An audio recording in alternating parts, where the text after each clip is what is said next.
What's up, you guys? Today I'm going to share with you the 5 ways that you can develop masculinity immediately. These are 5 principles that you should write down, keep them in your notes, keep them relevant, look at them often so that you actually understand them and apply them every single day. Because just listening to this video is going to be great. It's going to give you a lot of information, but the repetition of hearing the same principles day in and day out is going to remind you to do them and implement them when the time comes. So let's get started. Number 1, get out of your comfort zone. This is something that we all know. There's no growth in the comfort zone, and there's no comfort in the growth zone. You have to be stepping out of your comfort zone to get anything new in life. That's just what it is. Take risks. Lean into that fear. You may be in your 20s right now, maybe not even in your 20s or 30s. Take the risk. By the time comes that life passes you by and the opportunity passes you by, you're going to be like, damn, I wish I spent the money. I wish I took the risk. I wish I went for it, because you could always get money back. You can't get your time back. And that experience that you're having, pushing yourself out of your comfort zone, that's causing you to grow. That's causing you to go through an experience that's difficult, and you're going to come out on the other side of that either up from the experience itself and getting the reward, or learning the wisdom that comes from taking that risk and maybe not reaching that goal or that set target that you wanted. This is something that I knew immediately when I first got into speaking. I was like, I have to get out of my comfort zone. I have to push myself to get up in front of the room as much as possible. Because the more that I do that, the more that's just going to become my new comfort zone. Number 2, stop trying to please people. You can't change their opinions. You have no idea where they're coming from, their perspective, all the experiences that they've had in life. So for you to try and do something or say something to please them, they could still not be pleased. So it is what it is. You are the way that you are, and you basically say to them, take it or leave it. Like, this is who I am. You're not trying to put them on a pedestal. You're not trying to change you for them. They're just going to lack respect to you because of that. Take it or leave it. By doing this, it shows that you're certain.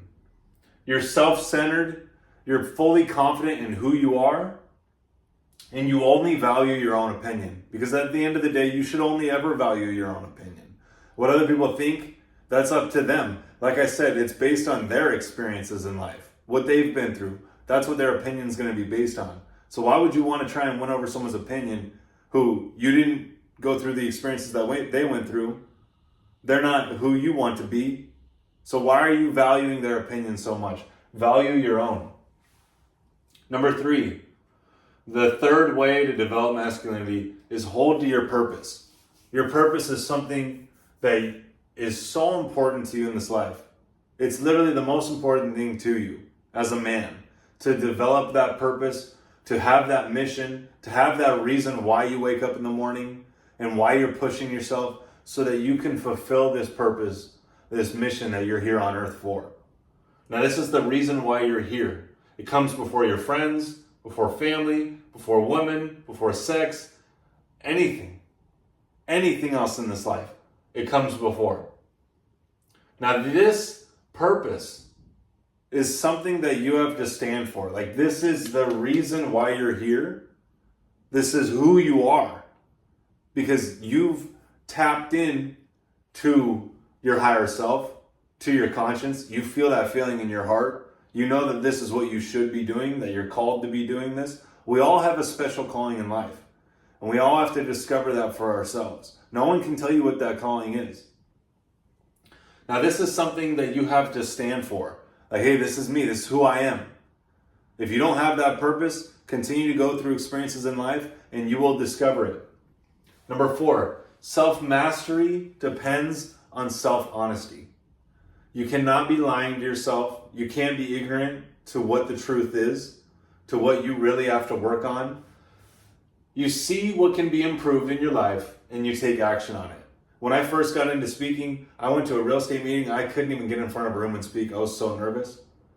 But I went home that day like, damn, I really have to change this. I really have to get comfortable with being in front of a room, with speaking in front of people, Like, this is something that I pride myself in. I see myself as someone that can get in front of the room and be confident and be able to speak his mind.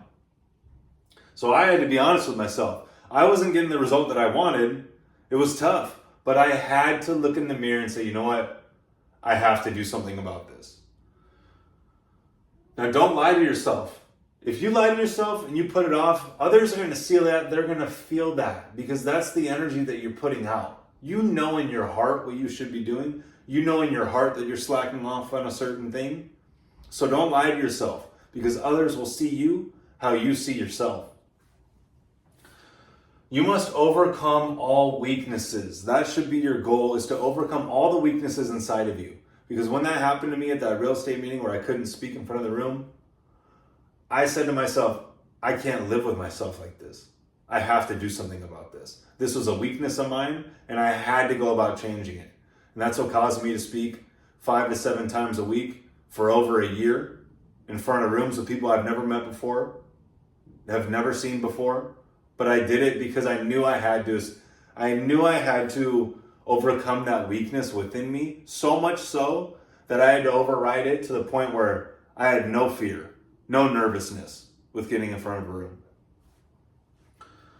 The most of your growth will come from the area that you're avoiding. For the longest time, I was avoiding public speaking. In high school, I had an English class.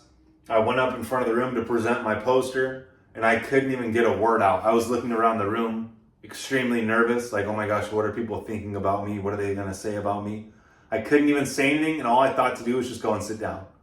I went and sat down. After that class, I told my teacher, never call on me again to do any presentations, anything in front of the room. Like, I don't like that. And she didn't. She didn't. All of high school, I got through it. Didn't have to do any public speaking, any presentations.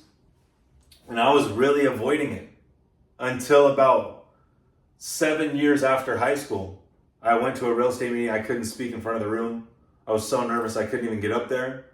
And I realized I can't keep avoiding this. So the most of your growth will come from the area that you are avoiding. Find that area. You know that area. Look for it, find it, and destroy it. You have to overcome it. When you overcome that, like when I overcame that fear of public speaking, I stepped into a whole new identity. Because my old identity was like, I'm never going to do that. But then I overcame that and I stepped into this new identity. It was a whole new life. My life literally, I was born in that moment after I overcame that. Number 5 is be present. There's so many distractions today. There's so many things pushing and pulling your attention in so many different directions. Friends want to get together, social media, TV, events, social events, all kinds of things that are taking place constantly. Streaming services, YouTube, podcasts, it's all available to you right now. There's so many distractions. So you're so constantly used to giving your attention to all these different things right now in this moment. But if you can be present and just genuinely be fully happy with where you are right now in this moment, regardless of if you have the results that you want or not, that's something that's so powerful. It's magnetic. This moment is all that exists. This is it. The past already happened. The future is yet to come. Well, neither of those even actually exist, because the past it's not now, and the future is not now.